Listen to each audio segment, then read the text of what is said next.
Hoy hablaremos de una idea que muchos confunden, pero que pocos entienden a fondo: el federalismo. No se trata de dividir un país, sino de dividir el poder. Porque cuando el poder se concentra, la democracia se debilita, pero cuando se comparte, la nación se fortalece. Es por eso que el día de hoy nos visita un invitado especial, el doctor Juan Pablo Flores. Doctor, ¿cómo está? Bienvenido. Muchas gracias por la invitación. La verdad, encantado. Siempre estos espacios para compartir con la ciudadanía son propicios para que la gente conozca a cabalidad de qué se trata. En este caso vamos a hablar sobre la implementación de un Estado federal que, nos decía nuestro amigo, es dividir el poder más no dividir el país. Es un tema realmente que nos causa no incertidumbre, sino preguntas: ¿está bien, está mal, cómo se hace? Exacto. ¿Verdad? Justamente como lo decía yo, el federalismo muchos no lo entienden. Exacto. Piensan que es dividir el país, pero en realidad no es, sino dividir el poder. Y bueno, vamos a entrar. Si esto nos ayuda, Sí, si esto sí, no nos ayuda. exacto. Bueno, doctor, para empezar, ¿quién es el doctor Juan Pablo Flores?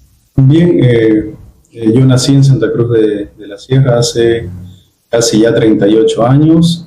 Soy abogado de profesión, bastante pegado a la lectura. Mi padre desde niño me inculcó la lectura. Él es abogado de profesión, al igual que mi mamá.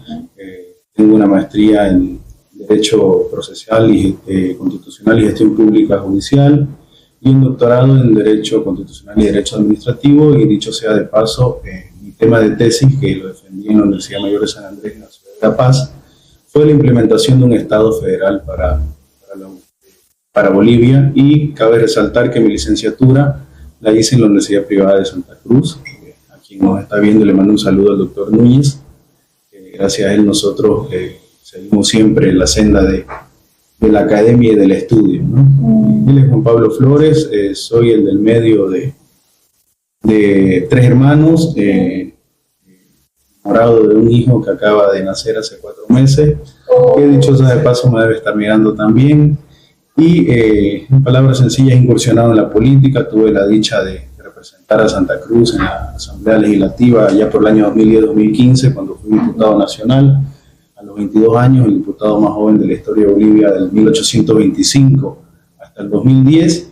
Y hoy nos dedicamos a temas de la cátedra, tanto en pregrado como posgrado, a escribir ensayos, a la asesoría jurídica, a la asesoría política a distintos candidatos, más allá de haber incursionado en la política también. Perfecto. Un placer conocerlo, doctor. No, un placer es mío. Bueno, empezamos con las preguntas, Jesús. Claro, Alessandra, empieza. Claro, a ver, ¿cómo nace la frase dividir el poder, no al país, y qué sigue siendo tan vigente en la actualidad? Es un debate boliviano actual. Bien, tomo la palabra, la frase no es mía, viene del diputado Tapia en el año 1871, cuando por primera vez se debate sobre si Bolivia de manera formal debería ser un Estado federal o no, en la constituyente de aquel entonces, en la cual 32 votos en contra 20 a favor, lamentablemente dirimen y no se establece el Estado federal. El diputado Tapia por Cochabamba en ese entonces dice y acuña la frase de: el federalismo es dividir el poder más no dividir el país. Lo tomé como título para el podcast de hoy. Sin embargo, puede tener otras titulaciones que pueden especificar un poco más, y hablando de la historia a lo largo de Bolivia. Sin ir muy lejos, el Acta de la Independencia Boliviana se debió firmar un 28 de julio de 1825. Tardó más de un mes en llegar los representantes de la provincia de Santa Cruz. Por esa razón se firmó un 6 de agosto. ¿Qué les doy como ejemplo de esto? El federalismo es la voluntad que tiene un territorio para anexarse a otro y conformar un Estado. Dicho sea de paso, antes que se forme la República de Bolivia, podemos constatar de que Santa Cruz tuvo la voluntad de anexarse, en este caso, a formar nuestra hermosa República de Bolivia, solo por darle un ejemplo, al igual que el resto de los departamentos. Con esto me refiero de que no se trata de disgresionar el país, se trata de unirlo a través de poder cumplir las necesidades que tiene la población en lo local, en lo departamental, en lo regional, en lo indígena, originario, campesino y en lo nacional también. hablando del federalismo, que es un tema muy importante, ¿por qué en Bolivia el federalismo ha sido históricamente interpretado como una amenaza y no como una solución institucional? Por la razón de que es una voluntad política, ¿no?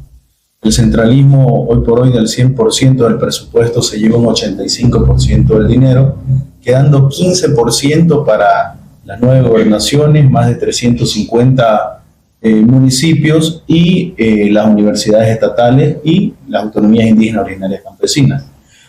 La razón por la cual es de que no quieren desprenderse de la caja de dinero que tiene el gobierno, el poder central en este caso, y lo estigmatizan con que es dividir el país. No es dividir el país porque la Fuerza Armada va a continuar, la moneda va a continuar, los temas de cancillería o representación a nivel internacional va a continuar. Es solo en lo interno que cada región, en este caso departamento, pueda autodeterminarse para poder perseguir sus sueños y conseguir su futuro, mejorando la calidad de vida en educación, en salud. Es decir, que nuestros recursos lleguen al destino y nosotros sepamos en qué invertir. No sea una ley nacional que nos direccione la política y decida sobre los departamentos en este caso.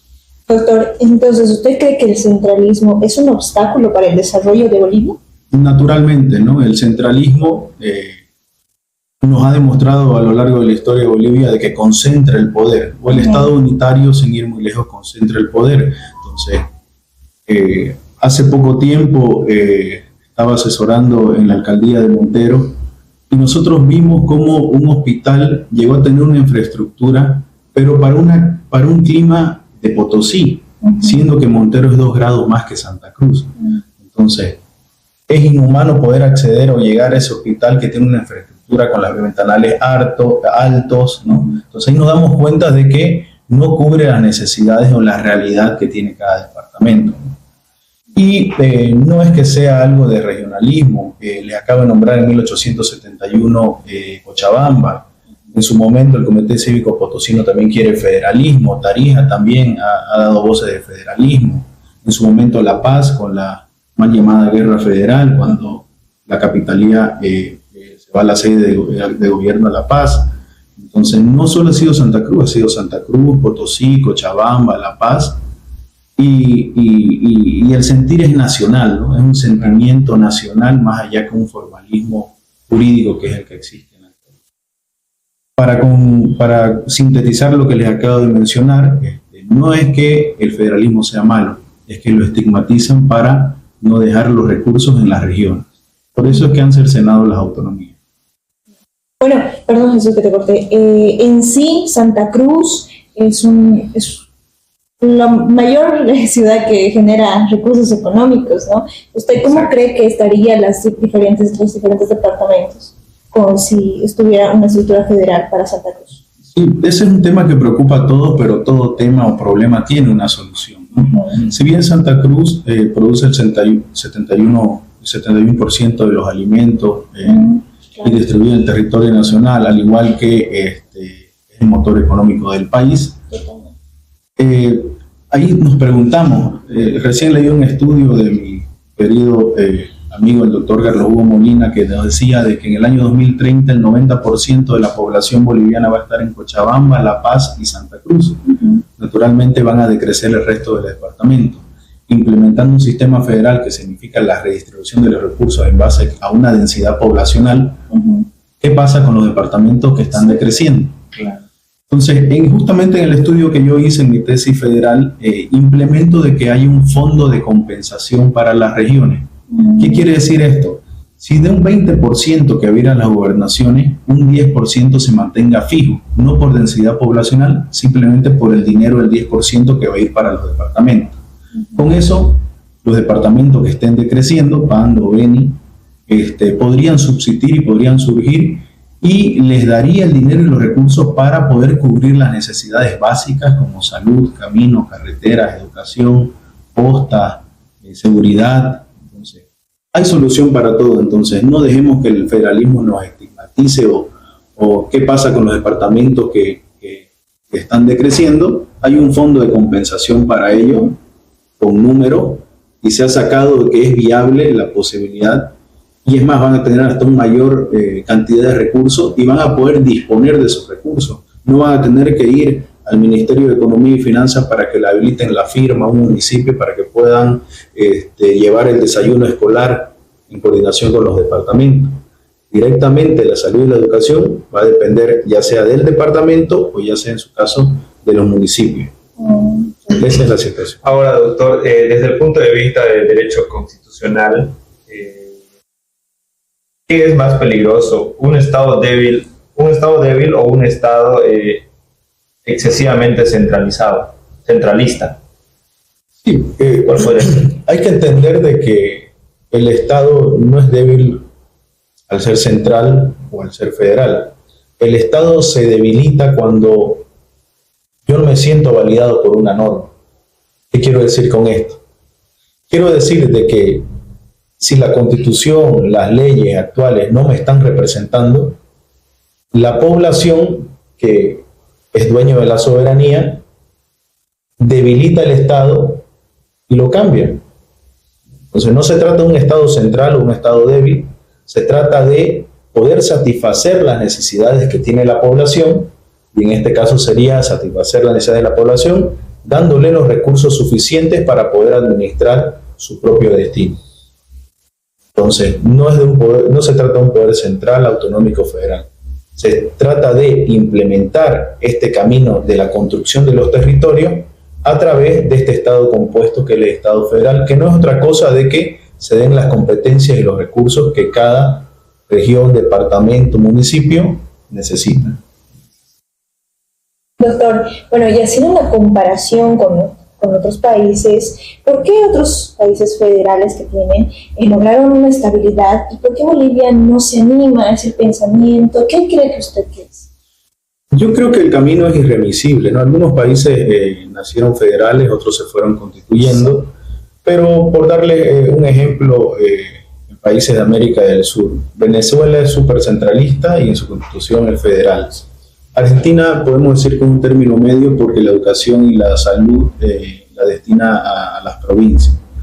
Y Brasil yo creo que es un punto elevado de federalismo, entonces vemos tres aspectos federales y uno con mayor competencia y recursos que otro, ¿no? Uno más federal que el otro. Entonces, ¿qué es lo que sucede con Bolivia? Simplemente la falta de voluntad política de la implementación de este Estado federal. Pero yo creo, como les dije, es un camino ya irreversible porque el Estado centralista o unitario con el que nació la República de Bolivia, particularmente creo que ha quedado desfasado, ¿no? Es momento de que las regiones administren sus recursos con tanto avance de la tecnología, con tanto acceso a la información. Entonces el ciudadano ya puede controlar lo que hacen las autoridades. ¿Y qué mejor que controlar, en vez de controlar a un gobierno central, mejor es controlar un gobierno local que te queda cerca y uno puede ir a reclamar, ¿no? Entonces yo creo que es momento de la implementación de los recursos y las competencias que deben darse para el crecimiento